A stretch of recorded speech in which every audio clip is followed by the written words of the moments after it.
Oi, gente!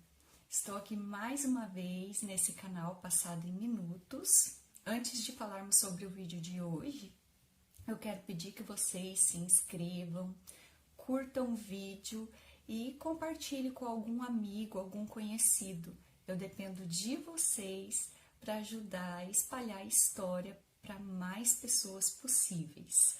Então, por favor, conto com a ajuda de vocês. Antes de falarmos sobre o vídeo de hoje, eu queria relembrar vocês do vídeo da aula passada, que foi sobre o racismo, e mediante aos acontecimentos que surgiram na semana passada, nessa semana, eu resolvi falar mais um pouquinho sobre o racismo. Diante do acontecimento da morte do George Floyd nos Estados Unidos, aquele negro que foi morto por um policial branco que se ajoelhou no seu pescoço e mesmo ele desarmado e clamando pelo desconforto que estava sentindo, o policial não cessou e o George Floyd veio a óbito. As últimas palavras dele foi: "Eu não consigo respirar".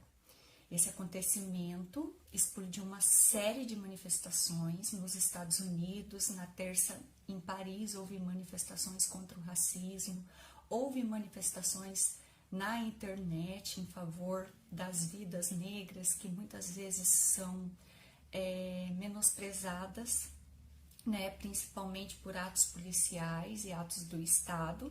Lembrando que aqui no Brasil a gente teve o caso recente do menino João Pedro, que também estava no seu quintal e diante de uma operação policial teve o seu quintal invadido e foi morto também por policiais. Então esses atos do Estado contra a população negra incorreu uma série de manifestações necessárias para a gente repensar o porquê que vidas negras são cerceadas tão facilmente, né?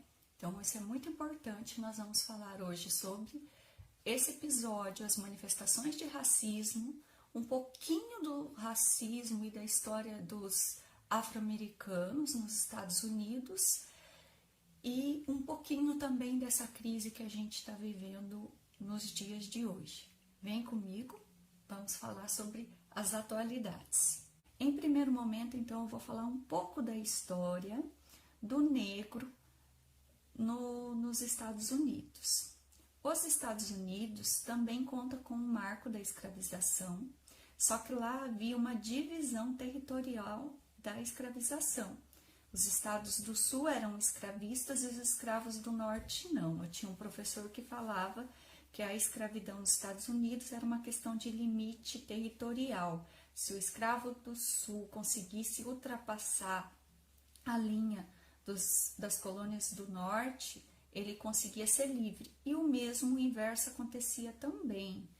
Não sei se vocês assistiram, mas existe um filme chamado 12 Anos de Escravidão, que conta a história de um negro liberto, de um negro livre, né, na verdade livre, que ele é capturado, né, sequestrado e levado para o sul e transformado em escravo durante 12 anos. É um filme muito bom e é muito válida essa análise territorial da escravidão dos Estados Unidos. Acontece uma guerra de secessão entre os estados do sul e os estados do norte, entre as colônias do sul e do norte nos Estados Unidos, onde as colônias do norte conseguem vencer o sul e impor a libertação dos escravos. Só que, gente, olha só que importante, essa guerra foi do ano de 1861 até o ano de 1865. Durante essa guerra, onde há a vitória do norte e a imposição da libertação dos escravos, nós temos depois uma série de medidas adotadas no sul de políticas de segregação racial, ou seja, o escravo ele era livre, porém ele tinha que viver separado da população branca. Foi o apartheid. Para vocês terem uma ideia, as primeiras leis de segregação já foi em 1870. Olha, pouco tempo depois.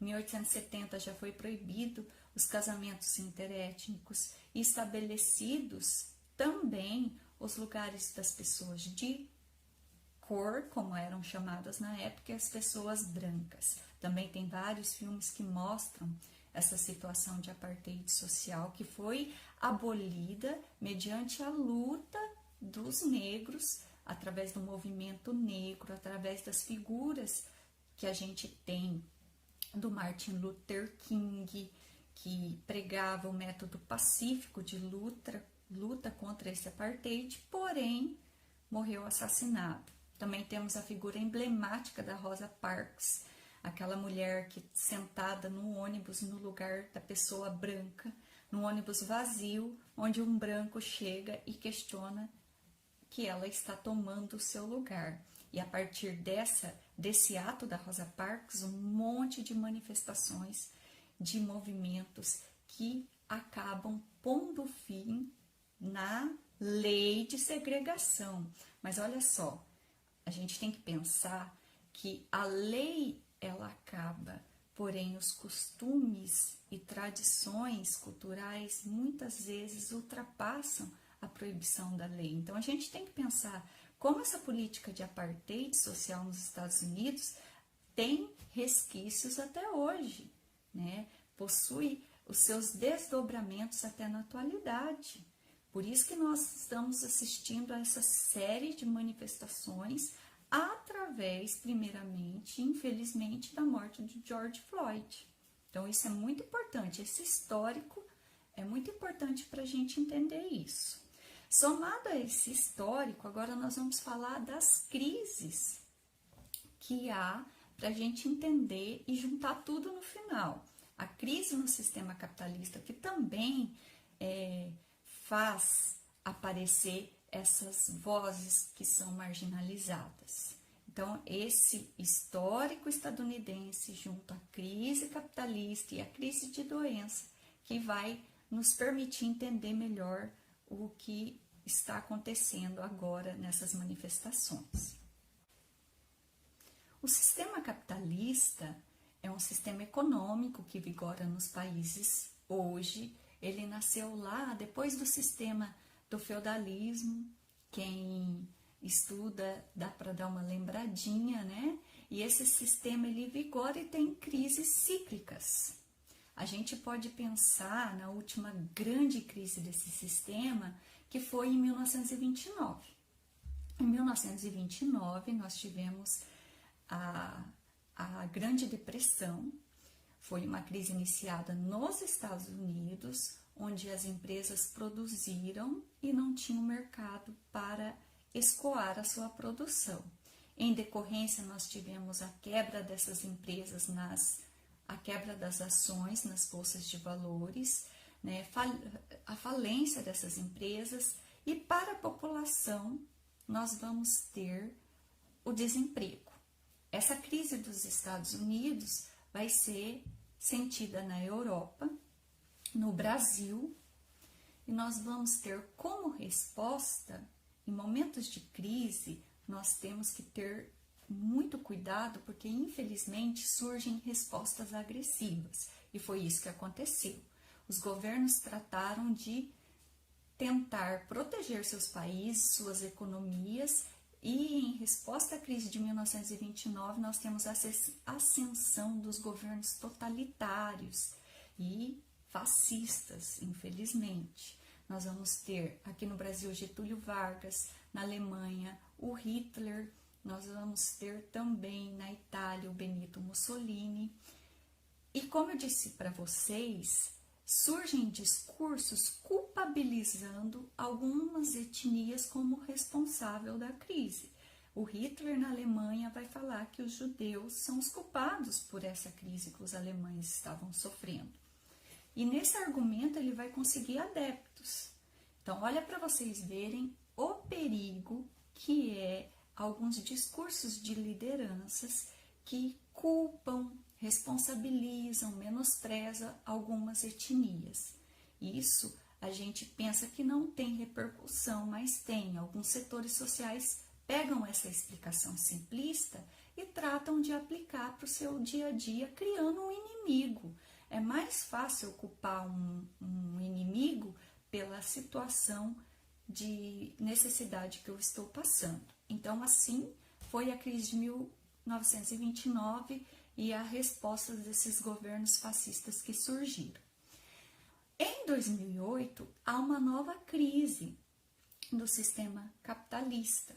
Nós sabemos que começou nos Estados Unidos também. Essa crise foi uma crise imobiliária. O governo estadunidense não controlou a emissão de crédito e os bancos vão fornecer crédito para a população e não vão exigir nenhuma garantia. Aí, como a economia desacelera e a população deixa de ter condições de pagar esses créditos, nós vamos ter uma bolha imobiliária. Nós vamos ter falência de bancos que deram crédito sem garantia e nós vamos ter um novo desaceleramento da economia. Então, desde 2008, nós estamos vivendo uma recessão global econômica do sistema capitalista. Os PIBs dos países estão diminuindo, não está havendo um crescimento acelerado da produção. E nessas crises que eu falei para vocês que surgem o perigo. Em 2008 nós estamos vivendo essa recessão e agora nós temos toda essa crise agravada por uma crise de saúde que é a pandemia do Covid-19, que obrigou a produção mundial a desacelerar mais ainda. Nós estamos assistindo um desaceleramento mais acentuado ainda. E quando eu falo em crise do capitalismo, gente, é importante perceber que os grandes, aqueles detentores dos meios de produção, que são os grandes banqueiros, os grandes industriais, eles são afetados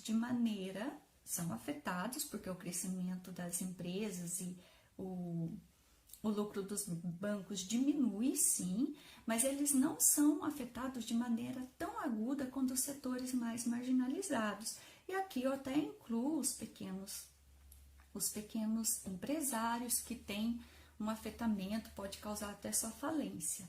E imagine os setores mais desprotegidos da população. E é aí que a gente entra nas atualidades hoje, Os setores mais desprotegidos da população estão mais expostos a doenças. Nós vamos ter a necessidade, nesse momento, que o Estado adote uma renda mínima. Aqui no Brasil, nós temos o auxílio emergencial, que foi adotado depois de inúmeras brigas, Inúmeras brigas de setores de oposição e do governo, e essa renda mínima foi adotada para a população. E lembrando que antes dessa população ter acesso aos seus R$600, os bancos tiveram também um auxílio emergencial. Olha só que curioso, olha a dúvida aqui sendo plantada na cabecinha de vocês. Então, a necessidade que o Estado assuma essa população que muitas vezes estão desprotegidas no mundo do trabalho. No Brasil, nós temos 40 milhões de pessoas no mercado informal. E nos Estados Unidos não é diferente. Então, essas pessoas, como elas podem ser garantidas de proteção? Nesse panorama geral de crise econômica, crise de saúde, eu convido vocês a pensar a postura de vocês enquanto pessoas não racistas, não fascistas e assumir uma postura combativa. Em momentos de crise que eu falei para vocês, que nós temos alguns monstros soltos e nós precisamos combater essas vozes que culpam, que colocam culpas desnecessárias, incabíveis em alguns setores da população que não são realmente os culpados. Então, espero que eu tenha trazido uma reflexão, um centelho de dúvida aí na cabeça de vocês e que vocês possam repensar a postura de vocês e o posicionamento de vocês no mundo, principalmente nessa crise, em como eu posso fazer uma ação pessoal pequena, mas fazer o mundo um pouquinho melhor, tá? Beijão e até o próximo.